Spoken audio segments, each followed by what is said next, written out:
আসসালামু আলাইকুম রহমতুল্লাহ।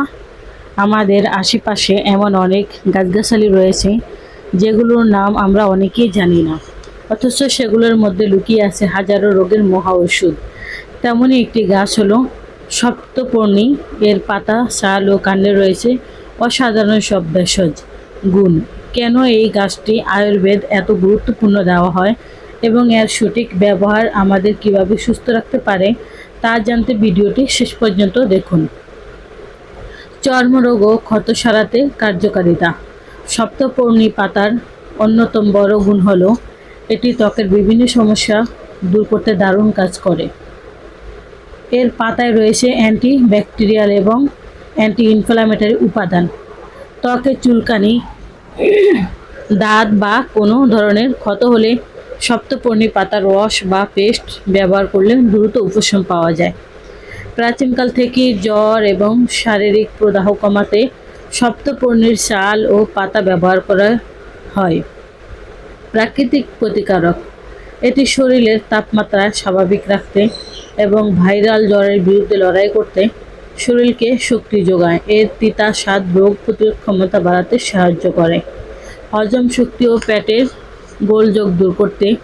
অনিয়মিত খাদ্যাভ্যাসের কারণে পেটের নানা সমস্যায় যারা ভোগেন তাদের জন্য সপ্তপর্ণী বেশ উপকারী। পরিপাকতন্ত্র। এটি অন্ত্রের স্বাস্থ্য ভালো রাখে এবং হজম প্রক্রিয়াকে ত্বরান্বিত করে।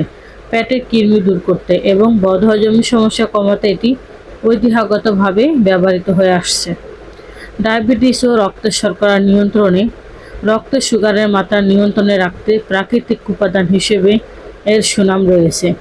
সঠিক মাত্রায় নিয়মিত পরিমিত পরিমাণে এর নির্যাস বা পাতা ব্যবহার করলে রক্তে শর্করার মাত্রা নিয়ন্ত্রণে কিছুটা সহায়তা পাওয়া যায়, যা ডায়াবেটিস রোগীদের জন্য সহায়ক।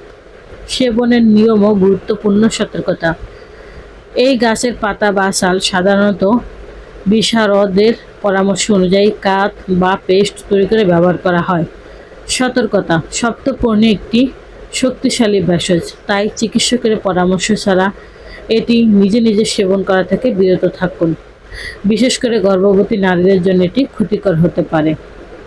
পরিশেষে মহান আল্লাহ তাআলার প্রকৃতিতে যে নিয়ামতগুলো দিয়েছেন, সপ্তপর্ণী তার মধ্যে অন্যতম একটি। সঠিক ও পরিমিত ব্যবহারে এটি আমাদের অনেক শারীরিক জটিলতা দূর করতে সাহায্য করতে পারে।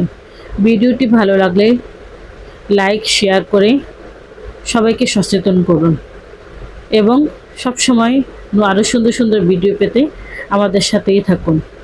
আল্লাহ আমাদের সবাইকে সুস্থ রাখুন, ভালো রাখুন। এত সময় আমাদের সাথে থাকার জন্য আপনাদের সবাইকে অনেক অনেক ধন্যবাদ। আজ এ পর্যন্তই, দেখাবো পরবর্তীতে নতুন কোনো ভিডিও নিয়ে। আসসালামু আলাইকুম ওয়া রাহমাতুল্লাহ। আল্লাহ হাফেজ।